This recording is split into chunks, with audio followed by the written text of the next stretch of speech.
শিবধাম জয় গুরুপীরানন্দের জয় নতুন একটা ভিডিও নিয়ে চলে এলাম, যেটা হচ্ছে যে শিবধামে আপনারা যারা যারা আসছেন বা অ্যাপয়েন্টমেন্ট যারা যারা পাচ্ছেন, তারা যখন গুরুদেবের কাছে ভেতরে যখন গেলেন, তারপরে কিন্তু আপনাদেরকে কিন্তু বোঝানোর জন্য রিসেপশনে পাঠানো হয়।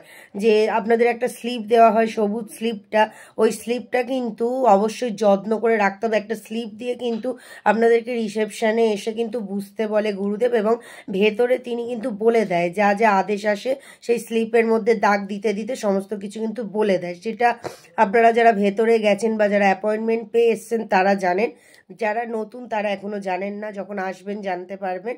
তো আপনাদের যখন একটা সবুজ স্লিপ দিয়ে দেয়, ওই স্লিপটা কিন্তু রিসেপশনে আনার পর আপনাদেরকে পুরো ডিটেলস বোঝানো হয় কি কি আদেশ এসছে বা আপনাদের কি কি নিতে হবে, কবচ, গৃহবন্ধন, লক্ষ্মীবন্ধন, জমি বন্ধন, এগুলো যা যা আদেশ আসে সেগুলো কি কি নিতে হবে না হবে সমস্ত কিছু সেখানে ডিটেলস কিন্তু বলে দেওয়া হয়। আর হচ্ছে যে ওই স্লিপটা কিন্তু যত্ন করে রাখার কথাও কিন্তু বলা হয়, কারণ হচ্ছে আপনারা যখন ওল্ডে আসবেন, অর্থাৎ সেকেন্ড বার যখন আপনারা অ্যাপয়েন্টমেন্ট পেয়ে আসবেন, তখন কিন্তু ওই সবুজ স্লিপটা আপনাদেরকে চেক করা হবে। ওটা যদি দেখাতে না পারেন তাহলে কিন্তু ক্যান্সেল হয়ে যাবে, কারণ ওল্ডদের জন্য কিন্তু সবুজ স্লিপটা অবশ্যই আনতে হবে, ওটা না আনলে কিন্তু ক্যান্সেল হয়ে যাবে। তো খেয়াল রাখবেন সবুজ স্লিপটা যত্ন করে রাখার।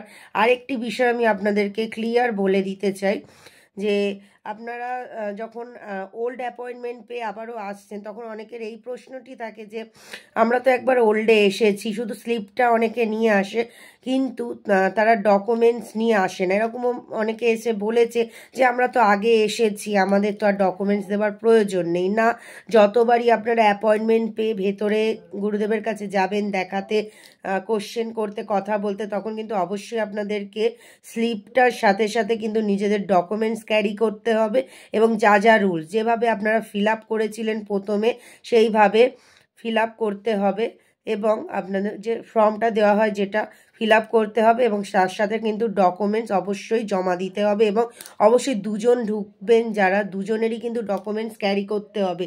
একজনের, অনেকে বলে যে পুরনো আমরা একজনের এনেছি আর একজনের আনিনি, সেটা বললে কিন্তু হবে না, দুজনেরই ডকুমেন্টস কিন্তু ক্যারি করতে হবে, ঠিক আছে? আর নতুন যারা রয়েছেন তাদের বলবো যে আপনারা কিন্তু অ্যাপয়েন্টমেন্টটা ভালো করে চেক করবেন। যখন আপনাদের ফোনে ডিটেলস যাচ্ছে তখন ভালো করে পড়ে নেবেন, কারণ অনেকে পড়ে আসেন না, এসে বলেন যে আমি তো ভিডিও দিতে পারবো না, আমার সমস্যা রয়েছে। ভিডিও দানে বাধ্যতামূলক, সেটা কিন্তু গুরুদেব ওখানে যখন অ্যাপয়েন্টমেন্টের মধ্যে আপনাদের মেসেজ পাঠায় তখন কিন্তু ওখানে কিন্তু বলে দেওয়া হয় যে ভিডিও দানে বাধ্যতামূলক, এবং সমস্ত রুলস রেগুলেশন, সমস্ত কিছু সতর্কতা সব কিছু কিন্তু অ্যাপয়েন্টমেন্টের মেসেজের মধ্যে, হোয়াটসঅ্যাপে যে অ্যাপয়েন্টমেন্ট মেসেজ যায় সেখানে কিন্তু ডিটেলসে লিখে দেওয়া হয়, এবং সেখানে কিন্তু ভালোভাবেই লেখা থাকে স্পষ্টভাবে যে যারা অ্যাপয়েন্টমেন্ট পেয়ে শিবধামে আসেন তারা কিন্তু অবশ্যই ভিডিও দানে বাধ্য থাকবেন। ভিডিও দানে অনিচ্ছুক ব্যক্তি সেবা নিতে আসবে না, সেটা কিন্তু লেখা থাকে। তো বারবার বলবো সেটা কিন্তু অবশ্যই আপনারা পড়ে নেবেন, এবং কারো যদি ভিডিও দিতে সমস্যা থাকে তাহলে সে ক্যান্সেল করতে পারে, সেখানে কিন্তু বলাও থাকে। তো এটা খেয়াল রাখবেন, পুরো অ্যাপয়েন্টমেন্টের মেসেজটা ভালো করে পড়বেন। আরেকটি বিষয় আমি আপনাদেরকে ক্লিয়ার করতে চাইছি, যেটা হচ্ছে যে আপনারা যখন কবচ, গৃহবন্ধন, যেগুলো যেগুলো আদেশ আসছে, যখন রিসেপশনে এসে বুঝছেন, তখন আপনাদেরকে সমস্ত ডিটেলস সব কিছু কিন্তু বলে দেওয়া হয়।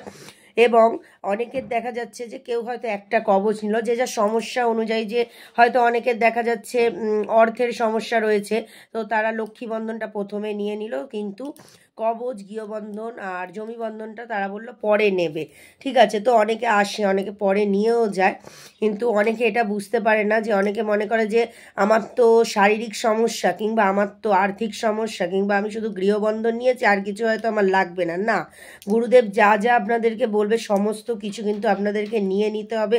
অর্থাৎ আপনি যেদিন অ্যাপয়েন্টমেন্ট পেয়ে গেছেন সেদিন যদি নাও পারেন, একটা দুটো করে আপনারা নিতে পারেন, সেটা অসুবিধা নেই, কিন্তু আস্তে আস্তে পরবর্তী সময় কিন্তু সমস্ত কিছু আপনাদের নিয়ে নিতে হবে। এই জন্য কবচ, গৃহ, লক্ষ্মী বন্ধন, জমি বন্ধন, এগুলো সমস্তটাই কিন্তু আদেশ আসে। অনেকে ভাবে যে একটা কি দুটো নিয়েছি তাহলে আমার আর হয়তো আর লাগবে না, কিন্তু তারা আবার পরেই দেখা যায় এসে বলছে যে আমার এরকম সমস্যা হয়েছে, আমি ঘরে থাকতে পারছি না, বা আমার এরকম শারীরিক সমস্যাটা হচ্ছে, আমরা তো ক্রিয়া করিয়ে গেলাম তাহলে কি হলো, ঠিক হচ্ছে না কেন? আপনারা পুরোপুরি বাধা কাটান না বলে এই সমস্যার সম্মুখীন হতে হয়। পুরোপুরি বাধা কাটাতে হবে, তবে কিন্তু পুরো সমস্যার সমাধান পাবেন, ঠিক আছে?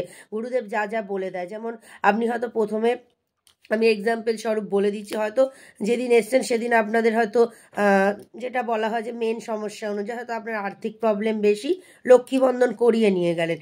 আবার আপনি কিছুদিন পর চেষ্টা করবেন কবচ, গৃহবন্ধন, জমি বন্ধন, মানে একসাথে যদি না পারেন একটা একটা করে অল্প অল্প করেও কিন্তু সবগুলো করিয়ে নেবেন, পুরোপুরি বাড়িটা বন্ধন করে নেবেন। যেমন অনেকে আমাকে জিজ্ঞেস করে যে জমি বন্ধন করলে তো আর রুমগুলো বন্ধন করতে হয় না। না, জমি বন্ধন বাস্তু দোষ কাটাবার জন্য এবং গৃহ বলতে এই যে ঘরটায় যে বসে আছি, রুম, প্রত্যেকের তো রুম রয়েছে, রুমগুলো বন্ধনের জন্য গৃহবন্ধনের আদেশ আসে, সেটা কিন্তু অবশ্যই আপনাদেরকে ঘরটা বন্ধন করে দেবে। জমি বন্ধন যেমন আপনার পুরো বাস্তুটাকে প্রোটেক্ট করবে আর রুমটাও প্রোটেক্ট করবে। যে রুমগুলো বেশি ইউজ করেন সেই রুম অনুযায়ী করিয়ে নেবেন, কারণ হচ্ছে পিতৃদোষের ব্যাপার থাকে, যেটা হচ্ছে পূর্বপুরুষরা যখন প্রেত লোকে চলে যায় তাদের একটা দৃষ্টি থাকে, ঠিক আছে, সেটা কিন্তু গুরুদেব বলে দিয়েছে। বাস্তুদোষ, পিতৃদোষ কি আপনারা হয়তো ভিডিও দেখেছেন, যদি না দেখে থাকেন আমি শর্টস ভিডিও একটা দেখিয়ে দেবো, ছেড়ে দেখে নেবেন।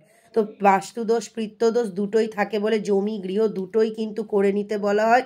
এবং যাদের ক্রিয়া হচ্ছে বা যাদের শারীরিক সমস্যা রয়েছে কবচ কিন্তু অবশ্যই নিতে বলা হয়, এবং লক্ষ্মী বন্ধন, অর্থাৎ কবচ, গৃহ, লক্ষ্মী, জমি বন্ধন সমস্ত কিছু কিন্তু আপনাদেরকে করিয়ে নিতে হবে।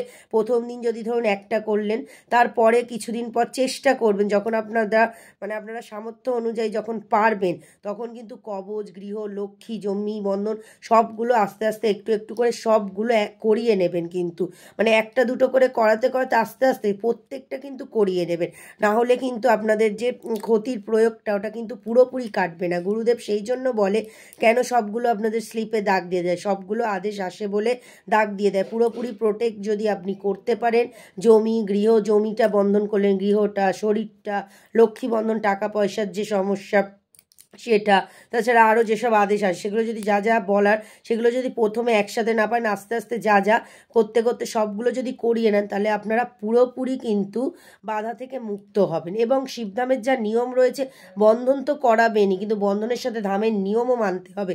ধামের নিয়ম এক মনে করতে হবে। সন্দেহ করে যদি কোনো বিধি করেন বা সন্দেহ করে যদি কোনো কিছু আপনারা নেন, তাহলে কিন্তু সেখানে কাজ হয় না। তাই জন্য বলে বিশ্বাসে মিলায় বস্তু, তর্কে বহুদূর।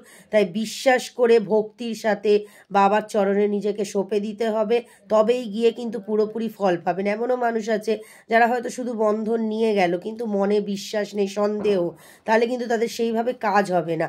আপনাদের মনে আগে পূর্ণ বিশ্বাস আনতে হবে, ঠিক আছে, তাহলে আপনারা নিয়ম সঠিকভাবে করতে পারবেন এবং বাধাগুলো ভালোভাবে কাটাতে পারবেন। তাই জন্য মনে সন্দেহ না রেখে বিশ্বাসের সাথে সমস্ত কিছু নিয়ম করুন এবং শিবধামের উপর নিজেকে সম্পূর্ণ সমর্পণ করে দিন।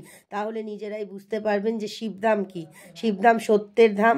আর যারা পুরনো ভক্ত তারা তো জানেই, যারা রেজাল্ট পেয়েছে এবং রেজাল্ট পাচ্ছে বা পেতে চলেছে তারা প্রত্যেকেই জানে শিবধাম কেমন। তো অবশ্যই আপনারা যারা নতুন আসবেন এই নিয়মগুলো ফলো করবেন, যা যা অ্যাপয়েন্টমেন্টে বলে দেয় রুলসগুলো মেনে চলবেন এবং এক মনে ভক্তির সাথে বাবাকে বিশ্বাস রাখবেন, শিবধামের উপর পূর্ণ বিশ্বাস রাখবেন, দেখবেন সমস্ত সমাধান থেকে, অর্থাৎ সমস্ত সমস্যার থেকে সমাধান হয়ে গেছে এবং বাধাগুলো থেকে মুক্ত হয়ে গেছেন। আপনারা রিভিউ ভিডিওগুলো বেশি বেশি করে দেখুন, বুঝতে পারবেন ভক্তরা কীরকম পরিমাণে রেজাল্ট পাচ্ছে। জয় শিবধাম, জয় গুরুপীরানন্দের জয়। নেক্সট ভিডিও আসা অবধি অপেক্ষা করুন এবং এই ভিডিওটি পুরো সম্পূর্ণ দেখুন, সম্পূর্ণ বিষয়টি বুঝতে। জয় শিবধাম।